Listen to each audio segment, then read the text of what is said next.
Mark loved his afternoons in the treehouse. Perched high among the sturdy branches of an old oak tree in his backyard, it was his escape from the busy world below. The treehouse was a small, cozy space filled with shelves of books, scattered notebooks, and a telescope propped up by the window. Sunlight streamed through the cracks in the wooden walls, illuminating dust particles that seemed to dance in the air.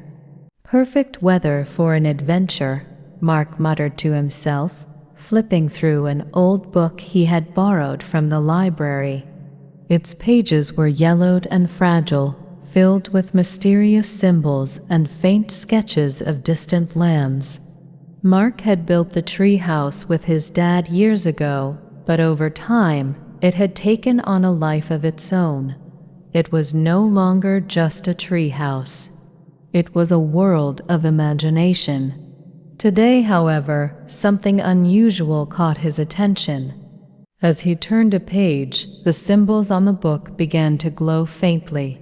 "What in the world?" he whispered, his heart racing. The glow grew brighter, spreading across the book and casting an eerie light around the treehouse. Before he could react, the floor beneath him began to tremble. Mark scrambled to his feet, clutching the glowing book. The vibrations intensified, and suddenly, the center of the floor began to split open, revealing a swirling vortex of light. Mark hesitated, his mind racing with both fear and curiosity. A portal? Was he dreaming? He pinched himself, wincing at the sharp sting. "Nope, definitely awake," he said aloud. The vortex shimmered invitingly, and Mark felt an inexplicable pull toward it. "Well," he thought, "this is the kind of adventure I've been waiting for." With a deep breath, he stepped into the light, clutching the book tightly. The world around him blurred and spun, and Mark felt like he was floating. Colors swirled and danced in every direction, and a strange warmth enveloped him. As quickly as it began, the sensation stopped, and Mark found himself standing on solid ground again. He looked around, wide-eyed. The landscape was unlike anything he had ever seen. Giant mushrooms the size of trees dotted the horizon, their caps glowing faintly. A river of silver water wound its way through a meadow filled with flowers that seemed to hum softly. This isn't Earth," Mark said, his voice barely above a whisper. He clutched the book tighter, realizing it had stopped glowing but now felt warm in his hands. Before he could take another step, a small figure darted out from behind a glowing bush. It was no taller than Mark's knees and had bright, flickering eyes. "Welcome, traveler," it said in a high-pitched voice. Mark stared, speechless. "Don't just stand there. Come on, there's much to do," the creature exclaimed, beckoning him forward. And just like that, Mark's quiet afternoon in the treehouse turned into an adventure he could never have imagined. Mark blinked several times, trying to process what he was seeing. The creature before him had shimmering silver fur and a mischievous grin. Its eyes, which sparkled like stars, seemed to dance with excitement. Hi," Mark managed to say, his voice shaky. The creature tilted its head. "Hi, is that all you've got? I just welcomed you to Lumina, and all I get is a hi, Lumina?" Mark repeated, looking around again. The glowing mushrooms, humming flowers, and silver river were like something out of a dream. "What is this place? And who are you?" "I'm Spark," the creature said proudly, puffing out its tiny chest.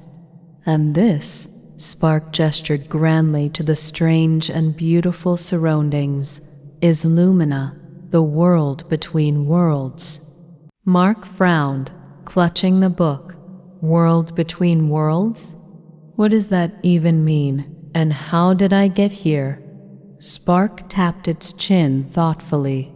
Well, you came through the portal, didn't you? Only those chosen by the Book of Paths can do that. So, congratulations, you must be special.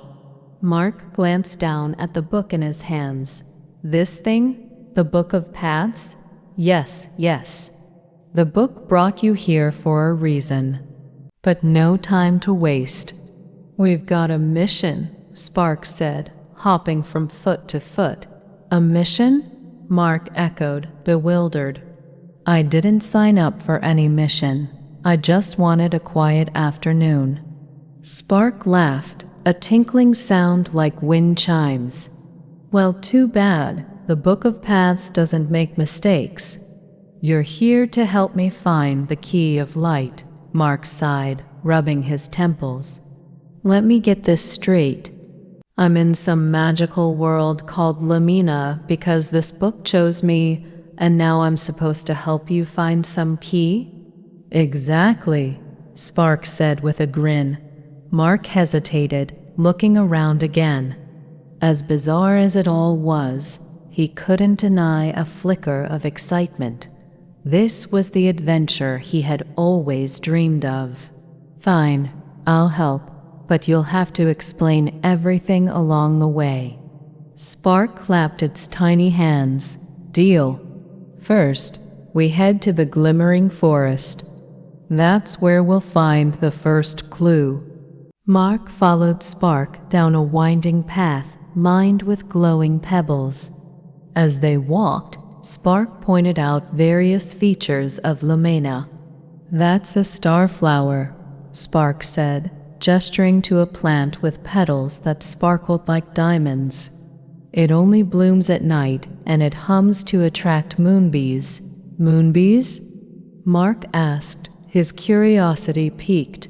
Yes, tiny bees that collect moonlight. You'll see them later, Spark replied. As they continued, Mark noticed something strange about their surroundings. Every time Spark said a word, it seemed to echo in his mind, like it was embedding itself there. Tree, Spark said, pointing to a towering plant with glowing leaves. Tree, Mark repeated, almost automatically. River, Spark added, nodding toward the silver stream nearby. River, Mark echoed, realizing he was learning new words without even trying. Spark looked back at him, grinning. The magic of Lumina helps you learn. The more you say the words, the more you remember. Pretty neat, huh? Mark nodded, feeling a spark of confidence. Maybe he could do this after all. They soon reached the edge of the glimmering forest.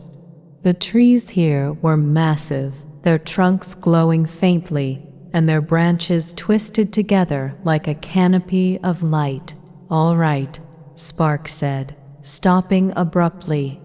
The clue is hidden somewhere in this forest. But be careful, there are challenges ahead. Challenges? Mark asked, his stomach tightening. Nothing you can't handle, Spark said with a wink.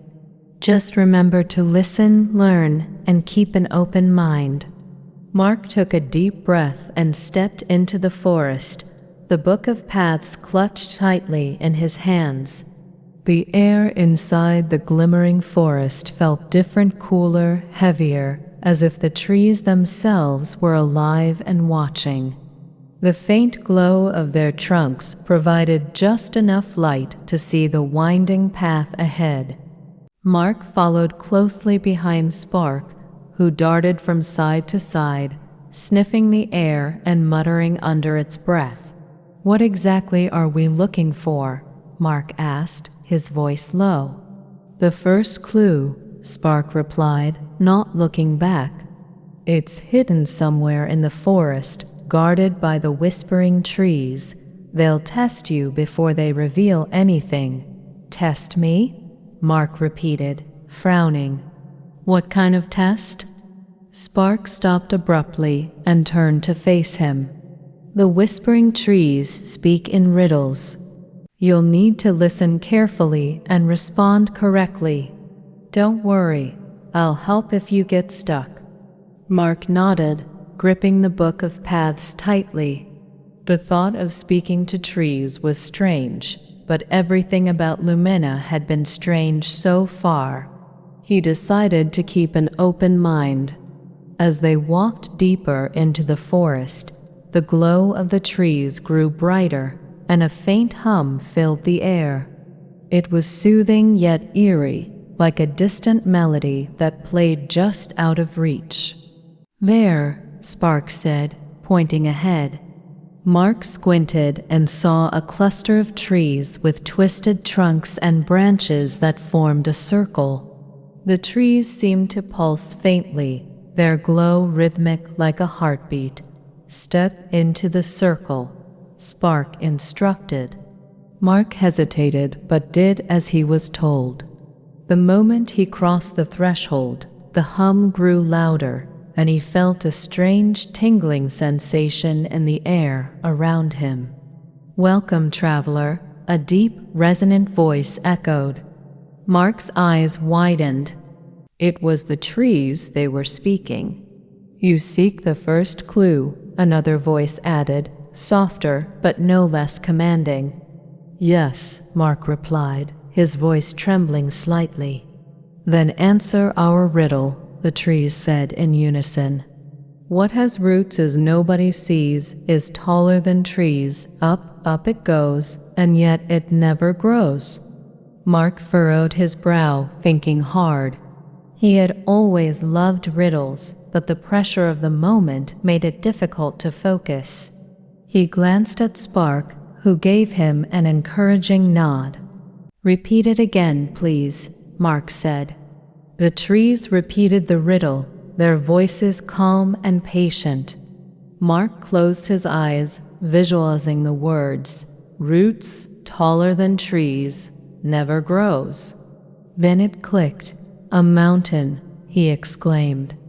There was a pause, and then the trees spoke again. "Correct." Mark let out a breath he hadn't realized he was holding.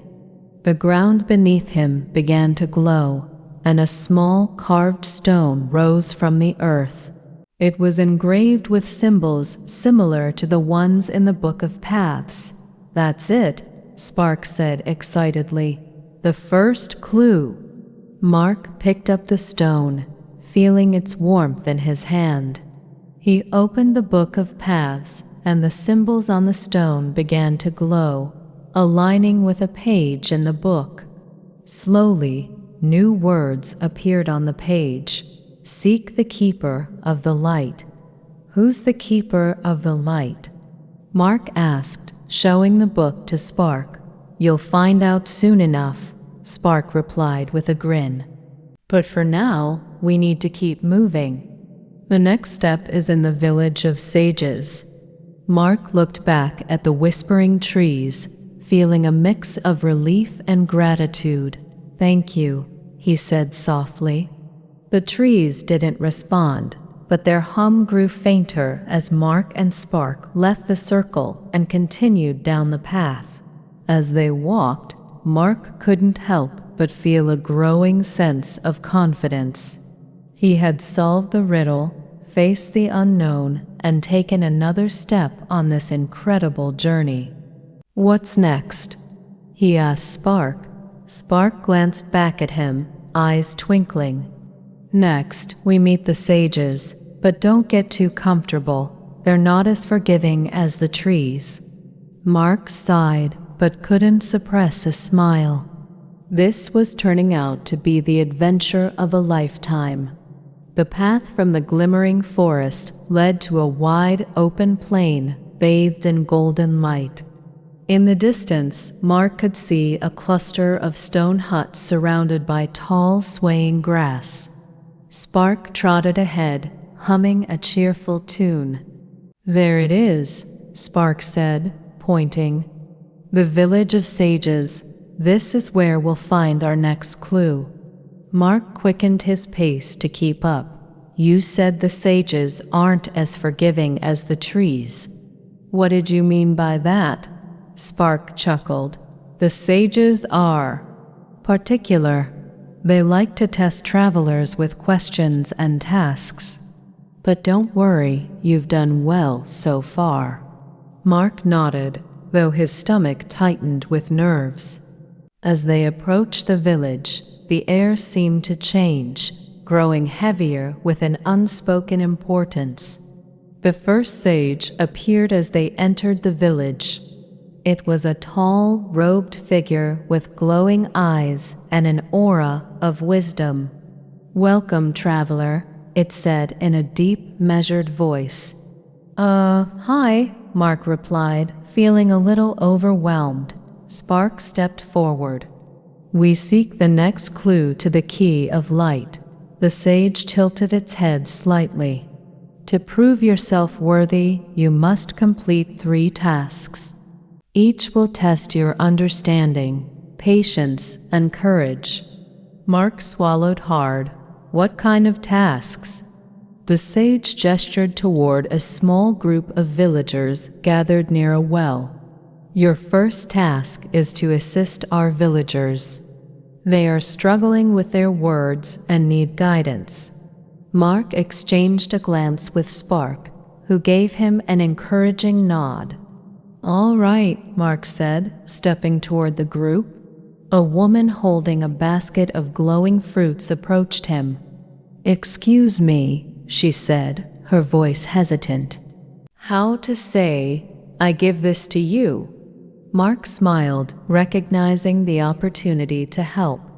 You can say, I give this to you. Repeat after me. The woman repeated the sentence, her words slow but steady. Mark continued helping the villagers, teaching them simple phrases like, thank you, and can you help me?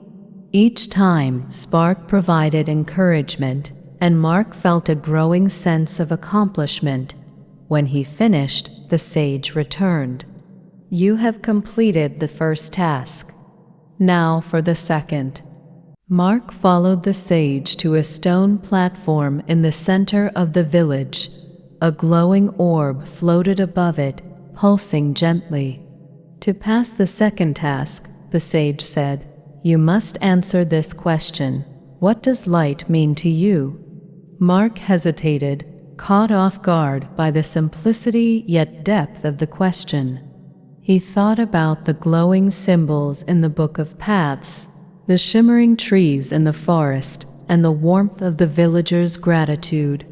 Light, he began slowly, is guidance. It shows the way when things are dark, it's hope and it's connection. The orb glowed brighter, and the sage nodded. You have answered well. Mark felt a wave of relief, but knew one task still remained. For the final task, the sage said, you must climb the Tower of Reflection and retrieve the Crystal of Truth. It will test your resolve. Mark followed Spark toward a tall, spiraling tower at the edge of the village. Its surface shimmered like glass, reflecting the golden light of the plain. As they approached, Spark stopped and looked up. This one's all you, Mark. I'll wait here. Mark took a deep breath and stepped inside. The tower was silent, save for the faint echo of his footsteps.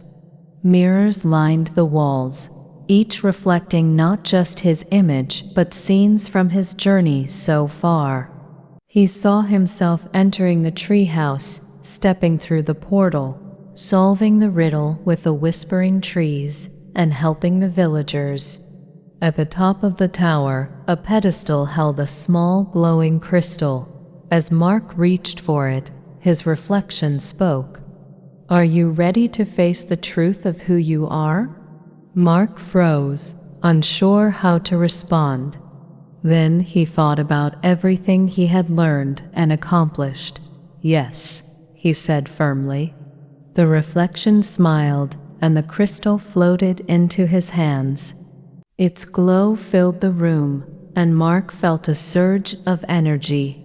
When he descended the tower, Spark and the sage were waiting. "You have completed the tasks," the sage said. "The next clue awaits." The sage handed Mark a scroll, which he unrolled to reveal glowing words. "Seek the Cave of Echoes." "Another cave," Mark muttered with a grin, looking at Spark. "Let's go." The journey to the Cave of Echoes was long and winding, taking Mark and Spark through rolling hills and shadowed valleys. As they neared their destination, the air grew cooler and a low, resonating hum filled the atmosphere. "There it is," Spark said, pointing to the mouth of a dark cavern. The entrance was flanked by jagged rocks, and faint echoes of unknown origin drifted out like whispers in the wind. Mark hesitated at the cave's entrance. "What's waiting for us in there?" "Only the bravest enter the Cave of Echoes," Spark replied. "Inside, your words will guide you. But be careful, this place tests not only your courage, but also your understanding of language." Mark gripped the Book of Paths tightly. "Let's do this." The moment they stepped inside, the darkness swallowed them. The walls glowed faintly, shimmering like wet stone, and every sound they made echoed back tenfold. Mark's breathing was loud and uneven, and he tried to steady himself. "Mark," Spark said softly, "you need to speak." The cave responds to words. Try something simple. Mark cleared his throat. "Hello?" His voice reverberated through the cave, and the walls pulsed with light. To his surprise, a soft, melodic voice echoed back, "Hello, traveler." Mark froze. Who's there?" The voice replied, "I am the Keeper of Echoes. To proceed, you must pass my trials. Are you ready?" Mark exchanged a glance with Spark, who gave him a reassuring nod. "I'm ready," he said, his voice steadier now. The Keeper's voice filled the cave. "First trial, words of direction. Tell me how to find the river." Mark thought quickly. "Go straight, then turn left," he said, trying to keep his instructions simple. The cave walls glowed brighter, and the voice replied, "Correct. You understand how to guide." Mark felt a surge of confidence. "Second trial, words of description," the Keeper continued. "Describe the sky above." Mark took a deep breath, thinking back to the shimmering landscape of Lumina. "The sky is blue and filled with glowing stars," he said carefully. The cave hummed in approval. "Correct. You see the world clearly," Mark smiled, relieved to have passed another test. "Final trial, words of connection," the Keeper said. "How do you offer help to another?" Mark didn't hesitate. "You say, 'Can I help you?'" The cave filled with a warm, golden light, and the Keeper's voice grew softer. "You have proven your understanding of language and your willingness to connect with others. Step forward, traveler." Mark and Spark walked deeper into the cave. The walls began to shimmer more brightly, revealing a pedestal in the center of a large chamber. On it rested a crystalline key that pulsed with soft, white light. Mark approached cautiously and picked up the key. The moment his fingers touched it, the Book of Paths in his hands began to glow. The symbols on its pages shifted and rearranged themselves into new words. "The light awaits." Spark clapped excitedly. "You did it, Mark! That's the key of light." Mark held the key tightly, feeling its warmth seep into his skin. "What happens now?" "We take the key to the heart of Lumina," Spark said. "That's where you'll unlock the final mystery." As they exited the cave, the sunlight felt warmer, and Mark's confidence had grown. He had faced his fears, solved the Keeper's trials, and earned the Key of Light, but he knew the adventure wasn't over yet. "What's the heart of Lumina?" Mark asked as they walked. Spark grinned. "You'll see. It's the most magical place in all of Lumina, but don't let your guard down just yet. The final challenge is always the hardest." Mark nodded, gripping the key tightly. He was ready to face whatever came next.